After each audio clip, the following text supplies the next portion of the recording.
Hello दोस्तों, मैं प्रदुम आप सभी का स्वागत करता हूं अपने चैनल प्रदुम के पॉडकास्ट में। तो दोस्तों, आज मैं आपको एक ऐसी कहानी से रूबरू कराने जा रहा हूं जिसे सुनकर सच में आपको डर का एहसास होने लगेगा। मेरी आपसे बस इतनी गुजारिश है कि आप इस कहानी को पूरा ज़रूर सुनें, और अगर यह कहानी आपको पसंद आती है तो प्लीज़ वीडियो को लाइक और हमारे चैनल को सब्सक्राइब भी ज़रूर करें। तो चलिए, आपका ज़्यादा समय न लेते हुए इस कहानी को शुरू करते हैं। उत्तर प्रदेश के एक छोटे से गांव में, जहां सूरज ढलने के बाद अंधेरा जल्दी फैल जाता था, वहां एक तालाब था। इस तालाब को लोग भूतिया तालाब के नाम से जानते थे। गांव के लोग, बड़े बुजुर्ग का मानना था कि इस तालाब में कुछ अजीब सा है जो इंसानों को अपनी ओर खींचता है। दिन में यह तालाब शांत और सुंदर दिखता है, लेकिन रात में यह तालाब किसी डरावनी चीज से कम नहीं लगता। इस तालाब के चारों ओर बबूल के घने पेड़ थे, जिनकी शाखाएं लंबी लंबी और तालाब के ऊपर झूलती रहती थी। इन पेड़ों पर दिन के समय कई पक्षी बैठते थे, लेकिन शाम ढलते ही सब कहीं गायब हो जाते थे। किसी ने भी सोचा नहीं था कि इस तालाब में छिपी कोई अनजान ताकत है जो अंधेरे में जाग उठती है। लोगों का कहना था कि रात को तालाब के पास से गुजरने पर अजीब अजीब आवाजें सुनाई देती थी। कभी किसी के हंसने की आवाज, तो कभी किसी के रोने की आवाज। कई बार ऐसा भी हुआ था, जो लोग रात को तालाब के पास गए, वे कभी लौटकर वापस नहीं आए। गांव के लोग कहते थे कि तालाब के पानी में कुछ अजीब है जो इंसानों को अंदर खींचता है। एक बार गांव के ही एक नौजवान लड़के, जिसका नाम अर्जुन था, उसने हिम्मत दिखाते हुए तालाब के रहस्य को सुलझाने की कोशिश की। अर्जुन गांव का सबसे बहादुर और निडर लड़का था, लेकिन गांव के लोग उसे तालाब के पास जाने से मना करते थे। सबने उसे चेतावनी दी थी, इस तालाब के पास मत जाना, अर्जुन यहाँ पर भूतों का बसेरा है। अर्जुन ने इन बातों को अंधविश्वास समझा और रात के अंधेरे में अकेले ही तालाब के पास जाने का फैसला कर लिया। वह अपने साथ एक टॉर्च और लाठी लेकर चल पड़ा। तालाब के पास पहुंचते ही उसे कुछ अजीब सा महसूस हुआ। ठंडी हवा का एक झोंका आया, जिससे उसकी रीढ़ की हड्डी में सिरन दौड़ गई। अर्जुन ने टॉर्च की रोशनी में तालाब के चारों ओर देखा, लेकिन कुछ खास नजर नहीं आया। जैसे ही वह तालाब के पास पहुंचा, उसे पानी में कुछ हिलता डुलता दिखाई दिया। अर्जुन ने ध्यान से देखा तो उसे एक परछाई दिखी। वह परछाई धीरे धीरे तालाब के पानी से बाहर आ रही थी। अर्जुन ने डर के मारे पीछे हटने की कोशिश की, लेकिन उसके पैर वहीं पर जम गए थे और उसके शरीर में सिरन दौड़ गई। वह परछाई धीरे धीरे एक बूढ़ी औरत का रूप लेने लगी।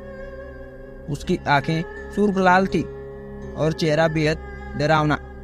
अर्जुन ने अपने आप को संभालने की कोशिश की और पूछा कि तुम कौन हो, यहाँ पर क्या कर रही हो?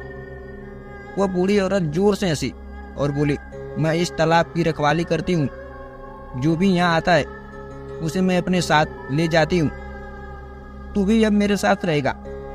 अर्जुन ने हिम्मत करके लाठी उठाई और उसे मारने की कोशिश की, लेकिन वह लाठी और औरत के शरीर के आर पार हो गई। अर्जुन समझ गया कि यह कोई आम इंसान नहीं है। उसने वहां से भागने की कोशिश की, लेकिन तभी बूढ़ी औरत ने अपना हाथ उसकी ओर बढ़ाया और अर्जुन तालाब के अंदर खींचा चला गया। अर्जुन के गायब होने के बाद गांव में खलबली मच गई। अर्जुन की मां रो रो कर उसका बेचारी का बुरा हाल हो गया था। गांव वालों ने कई बार उसे ढूंढने की कोशिश की, लेकिन उसका कोई पता नहीं चला। कुछ लोग तालाब के पास गए, लेकिन कोई भी तालाब के अंदर जाने की हिम्मत नहीं करता था। गांव के बुजुर्गों ने पंडित जी को बुलाया। पंडित जी ने बताया कि इस तालाब में बरसों पहले एक औरत को जलाकर मार दिया गया था। वो औरत इस गांव की नहीं थी, लेकिन लोग उसे चुड़ैल समझकर मार डालते थे। उसकी आत्मा आज भी इस तालाब में बसती है और हर रात उस इंसान को खींच लेती है जो इस तालाब के पास जाता है। पंडित जी ने गांव वालों से कहा, इस आत्मा की शांति के लिए हमें यहाँ पर एक बड़ा हवन और पूजा करना होगा। हवन की तैयारी शुरू हो गई। गांव के सभी लोग उस हवन में शामिल हुए और पंडित जी ने मंत्रोच्चारण शुरू किया और आग जलाकर हवन कुंड में आहुतियां देने लगे। जैसे जैसे मंत्र गूंजते गए। वैसे वैसे तालाब के पानी में हलचल शुरू हो गई। तालाब के बीचों बीच अचानक से बुलबुले उठने लगे और फिर वही बूढ़ी औरत तालाब के ऊपर दिखाई देने लगी। लेकिन इस बार उसके चेहरे पर गुस्से की जगह दर्द और तकलीफ के भाव थे। पंडित जी ने उसे शांत करने की कोशिश की और पूछा, तुम्हारी आत्मा को शांति कैसे मिलेगी? औरत ने रोते हुए कहा, मुझे इस तालाब में बेवजह मारा गया। मेरी आत्मा तभी शांत होगी जब मुझे न्याय मिलेगा। पंडित जी ने उसे विश्वास दिलाया कि गांव के लोग उसकी आत्मा की शांति के लिए हर प्रयास और संभव करेंगे। पंडित जी ने गांव वालों से कहा, एक बड़ा पूजा पाठ और भंडारा किया जाए ताकि उस आत्मा को शांति मिले। गांव वालों ने पंडित जी की बात मान ली और अगले दिन भंडारे का आयोजन किया। पूजा पाठ और भंडारे के बाद अचानक से तालाब का पानी शांत हो गया। बूढ़ी औरत की आत्मा ने सबको धन्यवाद कहा और तालाब के पानी से समा गई और अचानक लुप्त हो गई। उस दिन के बाद से तालाब के पास कोई आवाज नहीं सुनाई दी। अर्जुन भी तालाब के पास बेसुध हालत में मिला। उसने होश में आते ही सबको बताया कि वह औरत उसे अपने साथ लेकर जा रही थी, लेकिन पूजा पाठ के कारण उसे छोड़ दिया। गांव के लोग समझ गए कि तालाब में सच में कुछ था जिसे उन्हें अंधविश्वास समझ रहे थे और नजरअंदाज कर रहे थे।